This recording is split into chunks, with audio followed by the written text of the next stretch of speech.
Pode sentar, irmãos. Parece mesmo que esse dia nunca vai chegar. Parece mesmo que suas promessas eu não vou viver. Possuir a terra onde a honra, leite e mel, com meus filhos ao redor, ver suas bênçãos sobre os meus. Parece mesmo que esse dia nunca vai chegar. Parece mesmo que suas promessas eu não vou viver. Possuir a terra onde a honra, leite e mel, com meus filhos ao redor, ver suas bênçãos sobre os meus. Aquele que começou a boa obra em minha vida é fiel. Jesus é fiel, descansará, não desistirá, enquanto não houver terminado. Não vivo no que vejo, mas vivo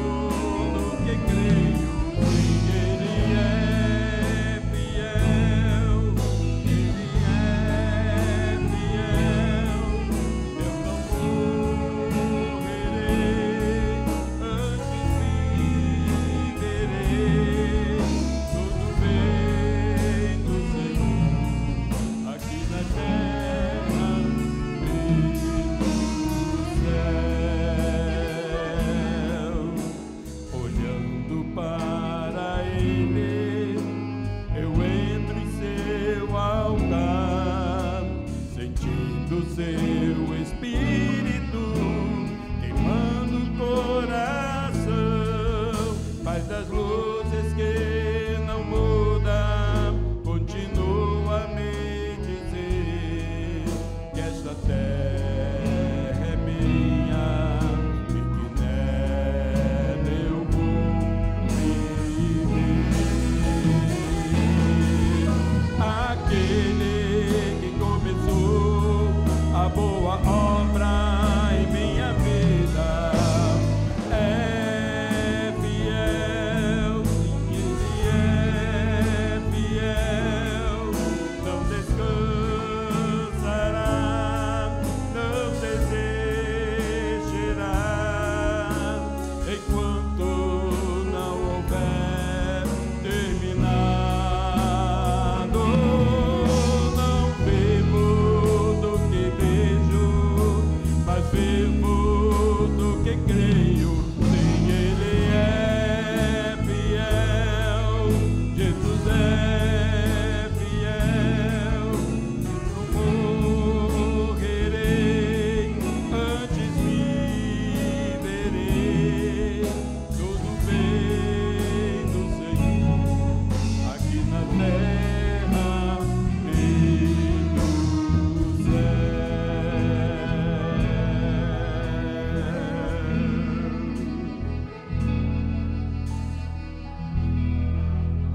Primeira epístola de Paulo a Timóteo, capítulo 1, verso 1.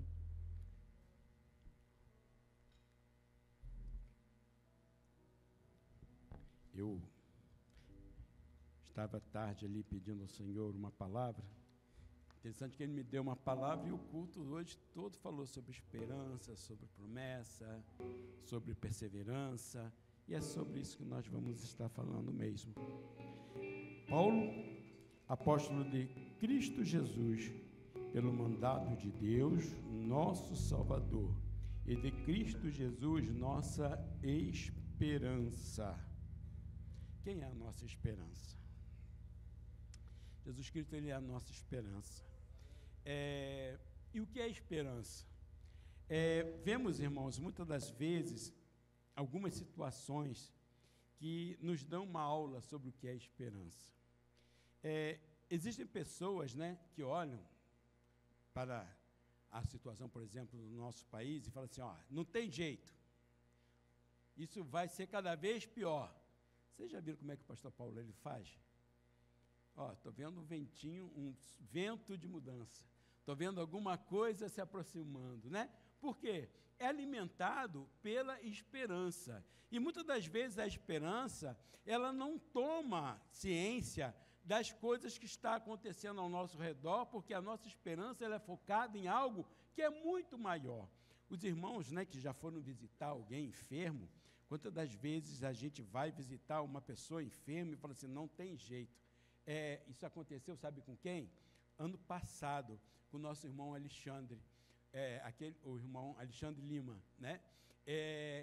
Internado, e de repente, irmãos, um monte de gente achou que irmão Alexandre não voltava mais. Até os médicos acharam que o Alexandre não voltava mais. Mas ele voltou. Vocês já ouviram o testemunho, né, do nosso irmão pastor Carlos Oliveira?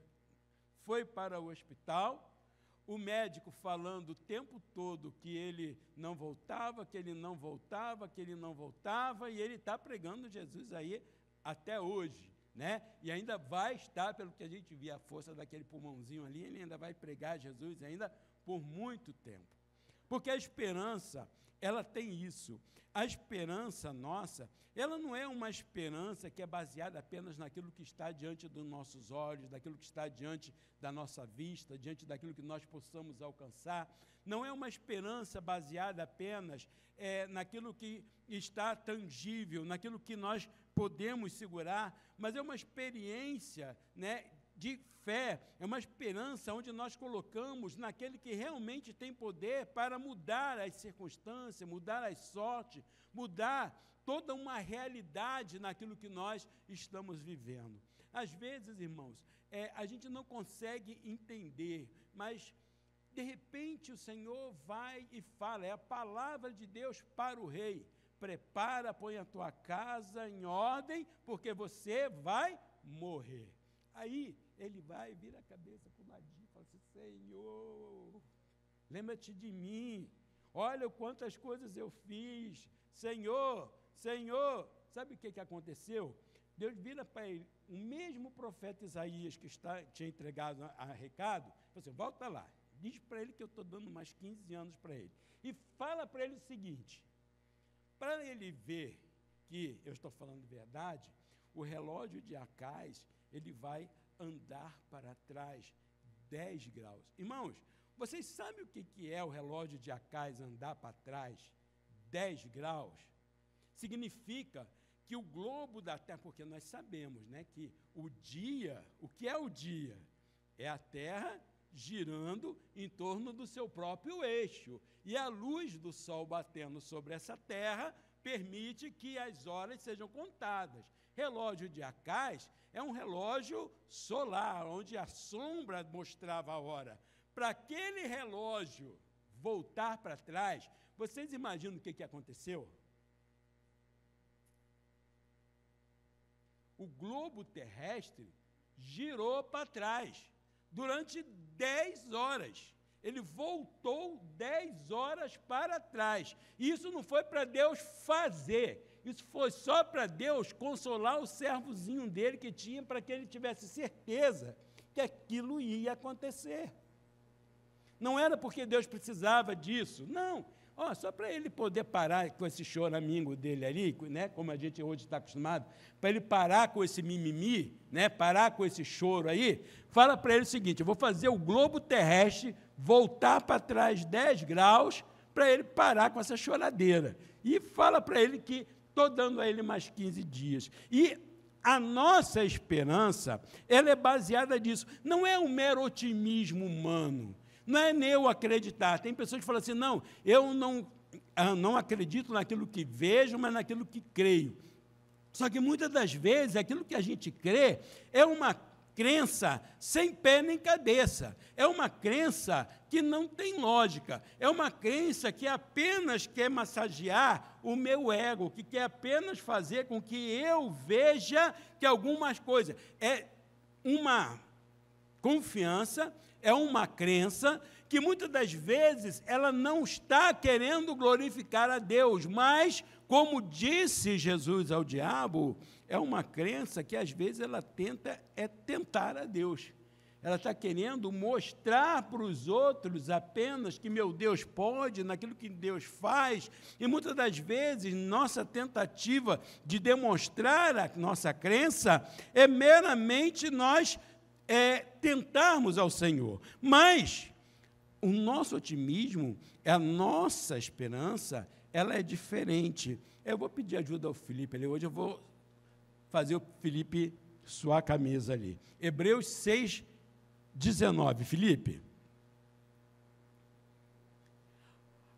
A qual temos como âncora da alma segura e firme, e que penetra até o interior do véu. Eu gosto muito dessa expressão, como âncora da alma segura e firme. Âncora. O que é a âncora? Quem é de marinha, né? Lá a gente não tem âncora, lá tem o ferro, né? O ferro do navio.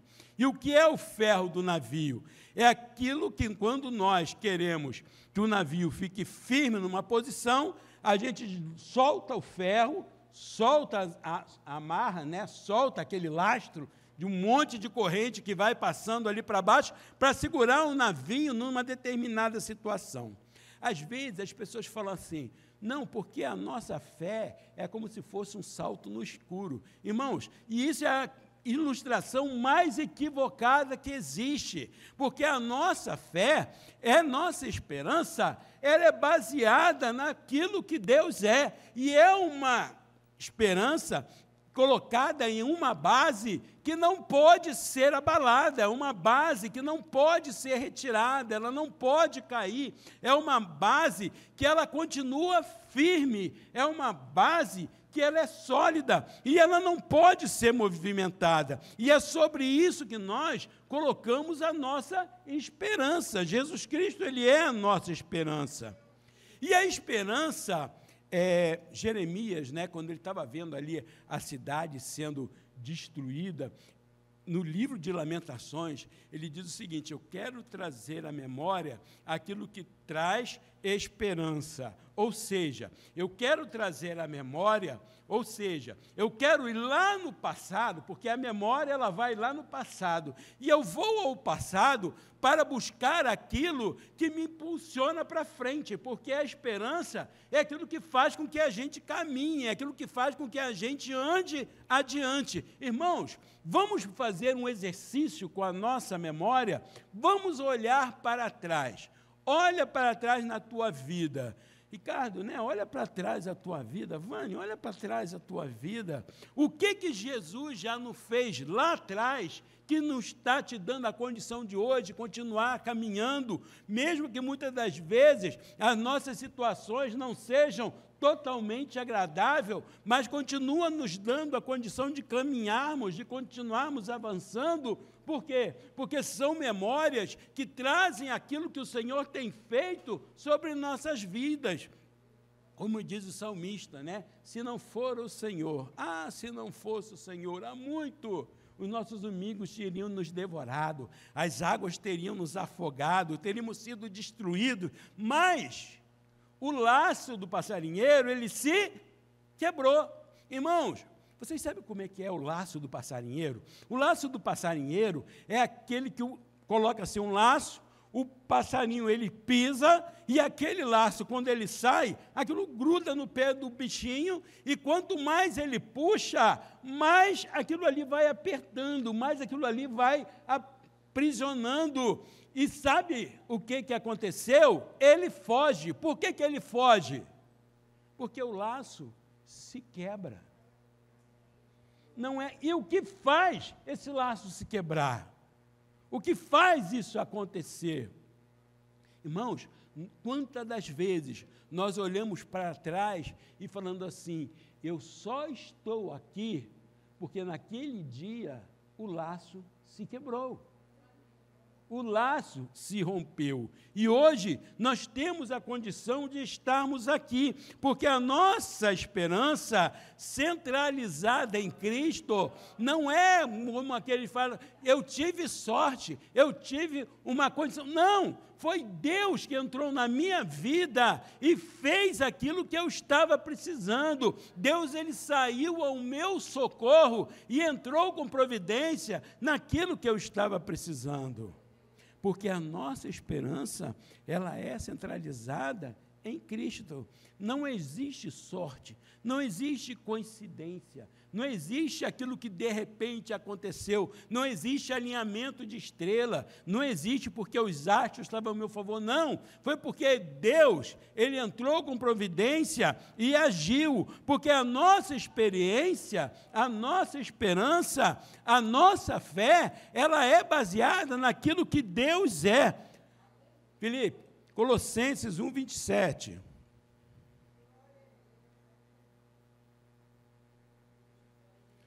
Aos quais Deus quis fazer conhecer quais são as riquezas da glória deste mistério entre os gentios, que é Cristo em vós, esperança da glória. Irmãos, essa expressão é uma expressão muito forte, porque é a esperança da glória. Irmãos, quantas das vezes nós estivemos passando por determinadas situações e que a gente fala assim, eu não vou conseguir, eu não vou sair, e no final, Deus transforma aquela situação em um testemunho para que o nome dele pudesse ser glorificado através daquilo que você vai falar, daquilo que você vai contar, daquilo que você está falando, daquilo que você está fazendo, porque Deus, ele se torna a nossa esperança, não apenas a esperança de que nós tenhamos os nossos problemas resolvidos, mas da manifestação da glória de Deus em nossa vida, porque a Bíblia diz que ele é poderoso para fazer muito mais além daquilo que nós sonhamos, pensamos, muito mais daquilo que nós pedimos, e quantas das vezes nós olhamos determinada bênção que a gente quer, e a gente fica até sem graça de orar, de pedir, porque a gente fala que está pedindo demais, eu já estou abusando, e Deus vai lá e mostra que ele pode fazer aquilo que a gente pede e ainda ir além daquilo que você está pedindo, daquilo que você está imaginando.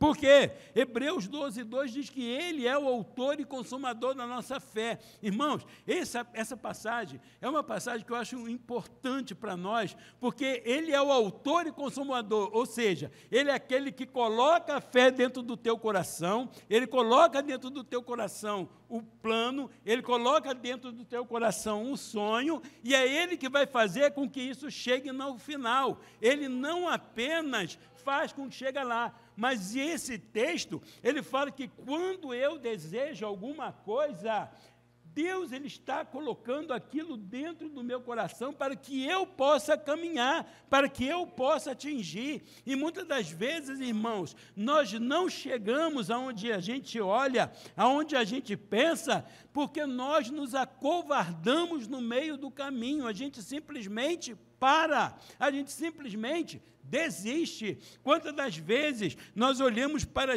irmãos, claro, eu não quero me desfazer do Pedrinho, porque o Pedrinho, ele pelo menos, ele saiu do barco e caminhou uns passos. Mas será que o plano de Deus para ele foi apenas dar aqueles meia dúzia de passos? Será que Jesus não queria dar uma caminhada com ele ali, vamos olhar, vamos sentir esse ventinho, essa brisa que está aqui colocando? Mas graças a Deus que Jesus do lado, né, quando ele afundou, ele estava pelo menos do ladinho de Jesus. Mas por que ele afunda? Ele afunda porque faltou nele a esperança, a fé, e ele começa a olhar mais as dificuldades, mais as lutas, mais os problemas, e não olhar a situação que está do lado dele. Não olha aquele que realmente é o que tem poder para fazer com que as coisas aconteçam.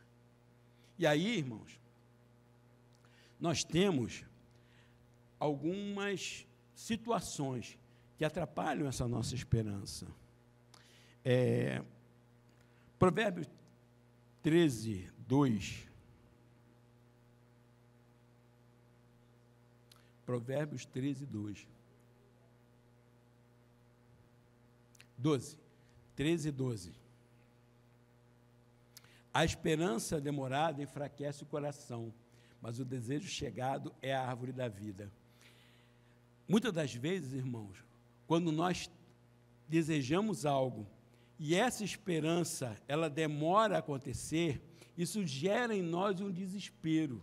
Isso gera em nós justamente algo que começa a abalar a nossa esperança. Muitas das vezes, irmãos, quando a gente olha o Judas, né, o Judas Iscariote, aquele que traiu Jesus, Judas, ele estava como a maioria dos discípulos que ali estavam com Jesus, porque todos eles não estavam esperando um Jesus que viesse a salvar a alma deles para levar eles para o céu, não era esse Jesus que nenhum deles ali estava esperando. Todos eles estavam esperando de um Jesus que vinha para libertar Israel do domínio dos romanos e dar a ele, de novo, um lugar de proeminência no mundo. Era isso que eles estavam esperando. Quando os soldados estavam lá prendendo Jesus, e o Pedrinho pega a espada e puxa e fala assim, é agora ou nunca, vou resolver esse problema do meu jeito. Judas, quando começou a ver que Jesus ele estava caminhando para Jerusalém, e começa, vou morrer, vou ser entregue, eu vou ser morto, vou ser tirado, vou para um lugar que... Irmão, Judas, ele perdeu a esperança, eu vou dar o meu jeito. Eu vou dar uma condição de eu sair bem desse barco que já está furando. E aí, ele enfia os pés pelas mãos, vende Jesus por 30 moedas e, no final, deu no que deu. Porque, muitas das vezes, ele não espera o processo daquilo que Deus tem para nós possa se cumprir. Nós, muitas das vezes, irmãos, somos imediatistas. Muitas das vezes queremos que as coisas sejam resolvidas, seja resolvida no nosso tempo, na nossa hora e da forma como nós queremos. E Deus, ele não age assim. E muitas das vezes, irmãos, quando a nossa luta, ela começa a se prolongar, nós começamos a ter o desespero. Existe, irmãos, um outro fator. Ansiedade, ela é pecado. Às vezes a gente começa a achar, né, que a ansiedade é um problema meramente psicológico, é um problema psiquiátrico. Fulano é ansioso. Irmãos, por que nós estamos ansiosos? Por que nós estamos ansiosos? Ansiedade, ela só existe porque nós não acreditamos que aquele que prometeu, ele é fiel para cumprir aquilo que nos prometeu. Nós ficamos ansiosos porque nós estamos vendo, muitas das vezes, as coisas se afastarem, as coisas não estão acontecendo da forma como nós pensamos, as coisas estão demorando um pouquinho mais. Irmãos, meu pai, ele foi um grande homem de Deus. E ele orou uma bênção, e Deus falou que ia dar para ele uma bênção. Levou 18 anos para ele receber aquela bênção. No dia que ele recebeu aquela bênção, Deus falou que ia dar outra. Levou 35 anos para ele receber. Existe uma bênção que nós estamos esperando. Esperamos que Jesus venha buscar a sua igreja. Quanto tempo isso já faz? E quantos vão parando no meio do caminho, quantos vão se perdendo no meio do caminho? E sabe qual é a coisa mais complicada? É que lá no livro de Apocalipse diz assim, ó, eis que cedo venho. E esse cedo e venho, irmãos, já estamos em 2025. Aí tem um atraso no calendário de 4, 5 anos. Então, quer dizer, já tem 2030 anos que Jesus veio e nós estamos esperando. E que cedo é esse? Irmãos, se há 2030 anos atrás era cedo, hoje já é amanhã. Já está logo ali. E muitas das vezes, irmãos, essa ansiedade, ela se demonstra nas nossas dificuldades, na questão do nosso emprego. Eu me lembro, irmãos, quando eu fiquei desempregado, o pastor Alexandre passou 11 anos desempregado, quase 12. A gente fala 10 porque é um número redondo, mas foi quase 12 anos desempregado. E eu me lembro, irmãos, quando eu estava uma vez assim meio angustiado, e um irmão, ele veio, um diácono da igreja, ele veio, era um diácono velhinho, ele era o técnico de som da igreja, ele só mexia com o som da igreja, ficava lá cuidando do som, a maioria não dava muita coisa para ele, mas ele falou assim, ô Alexandre, se Deus quer que você descanse, descansa. Está faltando alguma coisa? Não está. O interessante que a gente quer é o trabalho, a gente quer a carteira assinada, a gente quer... Mas ele falou assim, está faltando alguma coisa? Não está. Então, por que você está ansioso? Se Deus quer que você descanse, descansa. Aproveita o tempo que Ele está te dando, que você não sabe se depois você vai ter que suar a camisa demais. Mas descansa. Descansa. E, irmãos, teve um outro irmão que falou assim, ô Alexandre, Deus, se Ele tira você de um lugar e quer te plantar no outro, você deixa Ele fazer o transporte. Porque planta, quem aqui já mudou planta de vaso? Não adianta você pegar a planta daqui e enfiar de lá, né? Quem já fez isso? A irmã Cláudia, de vez em quando, faz isso. Ela pega os vasos e bagunça aquelas plantas que estão tudo ali, bagunça tudo, né? Aí pega a planta e lava a raiz e corta o excessozinho de raiz que está para as raízes ficar podadinha, e poda o excesso da planta para a planta ficar bonitinha e bota. Irmãos, isso é um processo. Isso não é só tirar de um vaso e colocar no outro, não, porque se tiver uma praga aqui, a praga vai para lá. Então, é um processo que é feito, mas a gente não quer esperar. A gente quer que as coisas aconteçam de uma forma para outra. E aí, Jesus, ele olha para a multidão e fala assim, por que vocês estão ansiosos?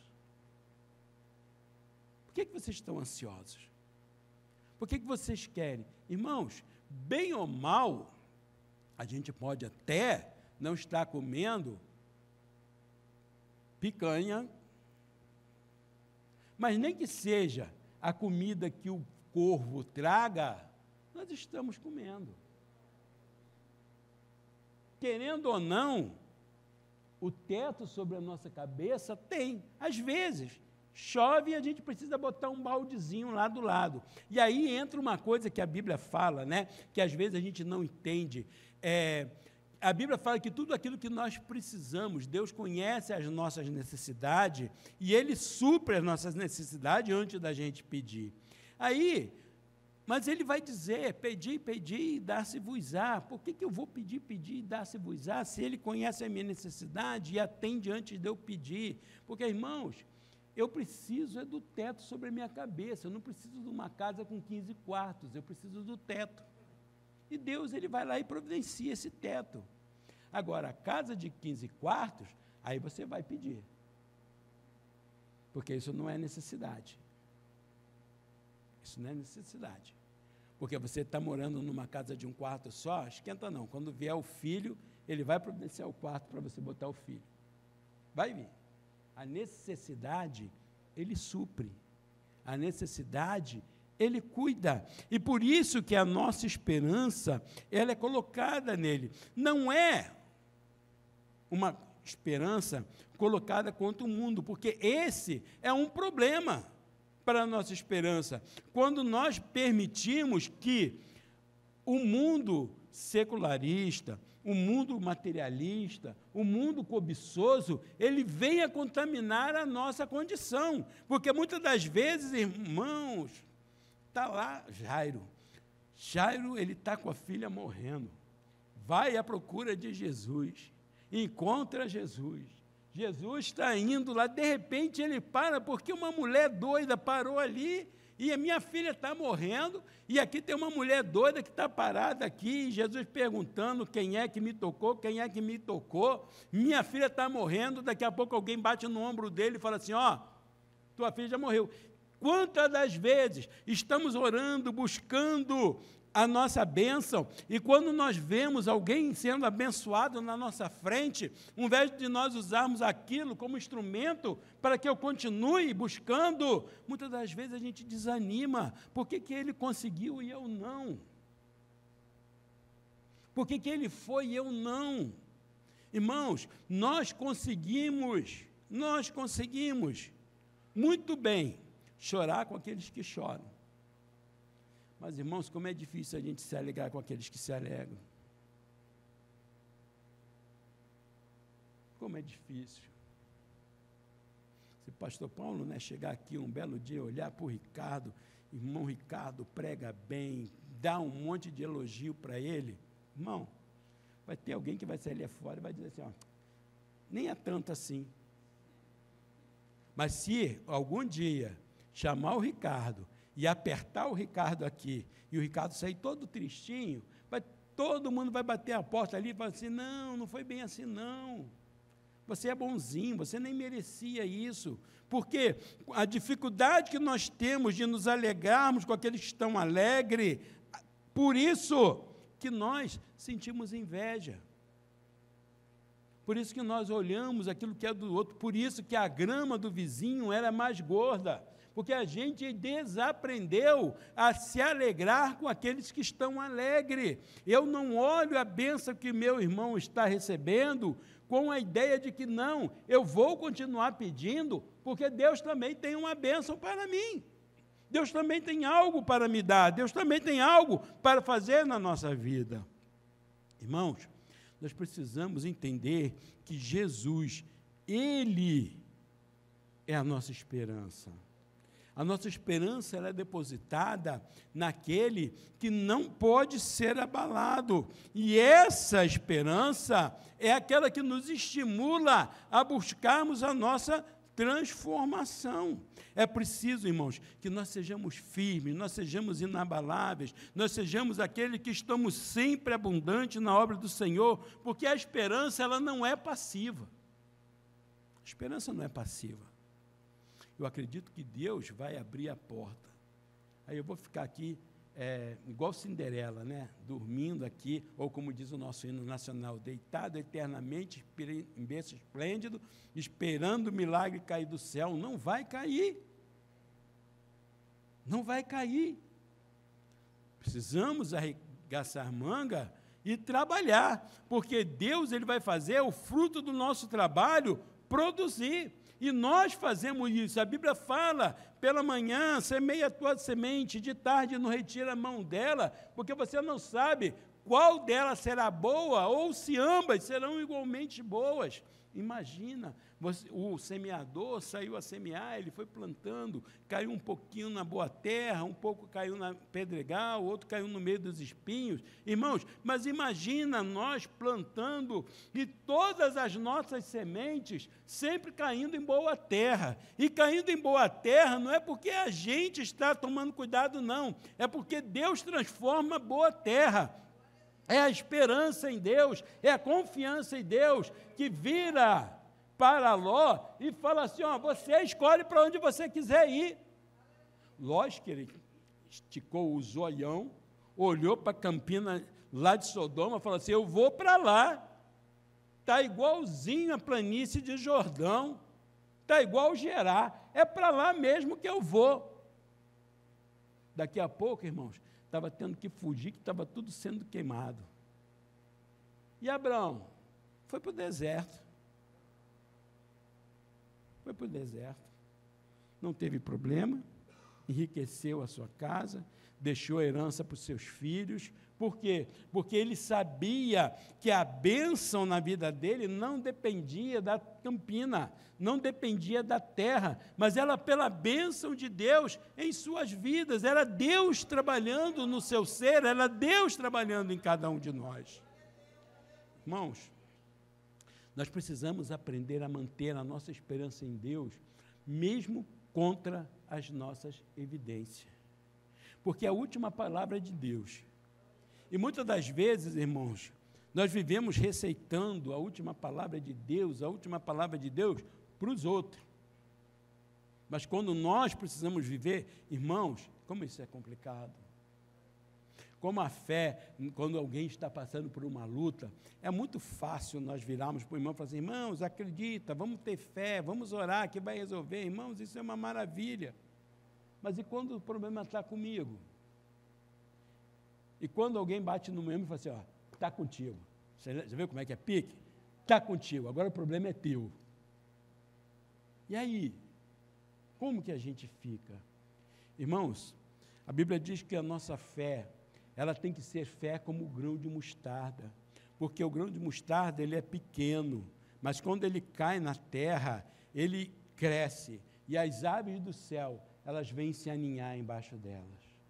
Nós temos visto Deus trabalhando, o tempo passou, Deus tem agido na nossa vida, Deus tem feito. Quem aqui Deus nunca abençoou? Quem aqui nunca foi curado, nunca teve uma cura? Quem aqui nunca foi sustentado pela graça de Deus? Quem não foi? Deus não tem cuidado de nós. O mesmo Deus que cuidou de nós ontem é o mesmo Deus que cuida hoje. É o mesmo Deus que vai cuidar. Irmãos, que nós possamos, irmãos, entender que tudo o nosso futuro está nas mãos de Deus. Nós podemos até ficar confusos e fazemos como Abraão fez. Senhor, como é que ele olhando assim para o céu, aquele monte de estrela, eu já estou velho, Sara está velha, e olhando para a estrela, irmãos, isso aí é um exercício interessante, estrela do céu, areia do mar, irmãos, quem já viu a areia do mar, se você pegar uma cabeça de alfinete, pega só um pouquinho daquela areiazinha assim, com a pontinha, bota ela na mão e tenta contar os grãozinhos que estão ali naquela cabecinha de alfinete. E ele olha para... Sara está velha, eu estou velho. Só que quando ele pergunta como isso vai ser, ele não perguntou porque ele não acreditou. Ele se maravilhou na pergunta e falou, Senhor, mas como que isso vai acontecer? Não é falta de fé, porque Deus não se ofende com isso, não. Quando você acredita e fala assim, Senhor, mas como que isso vai acontecer? Ele te explica, ele te conta. Olha, Abraão, fica preocupado não, vai nascer um herdeiro de ti, eu vou fazer uma grande multidão, eles vão andar pela terra, serão estrangeiros, vão ser escravos, vão ficar 400 anos fora, mas depois eu vou trazer. Ah, tá bom, Senhor, tá bom. Irmão, depois no final, o velhinho, eu falei isso na quinta-feira, né? O velhinho de 100 anos, nasce o bebezinho, lá para o velhinho de 100 anos. Aí, esse bebezinho cresce, porque a Bíblia diz que quando ele vai ser levado lá para Moriá, ele leva um feixe de lenha nas costas. Então, pode calcular aí de 15, 16 anos para lá, porque esse garoto, né, já não era mais miudinho, não era um Gabriel na vida, já era alguém que carregava um feixe nas costas. E aí, não é que ele ficou doente, não. Não é que ele teve um infarto, pegou uma dengue, pegou uma doença. Não. Deus vira para ele assim, ó, pega ele, sobe no Monte Moriá e oferece ele para mim. Não foi uma doença que pegou, não. Pega ele sobe lá e oferece. Irmão, só que Abraão, ele tinha uma confiança tão grande que a Bíblia fala assim, ó, vou subir, vou oferecer, vou queimar, mas das cinzas, Deus me dá Isaac de volta. Porque ele tinha confiança. Irmãos, que a nossa esperança, ela possa ser verdadeiramente depositada em Deus. Temos sonhos, temos algo que ainda aspiramos, desejamos, confia em Deus. Faça aquilo que as tuas forças permitem fazer, mas confia em Deus. Você vai ver que no final, tudo se resolve. E o único risco é de você perceber que Deus ele pode fazer algo ainda maior e melhor do que aquilo que você estava pensando, do que aquilo que você estava imaginando. Que Deus possa nos abençoar. Continue, irmãos, confiando em Deus, porque Deus é aquele em quem nós podemos depositar a nossa confiança. E como foi cantado aqui, né? Ainda que a nuvem tampe o sol, mas o sol lá atrás das nuvens, ele continua brilhando do mesminho jeito. Do mesmo jeito. Espera um pouquinho que a nuvem passe e você vai ver que o sol continua brilhando.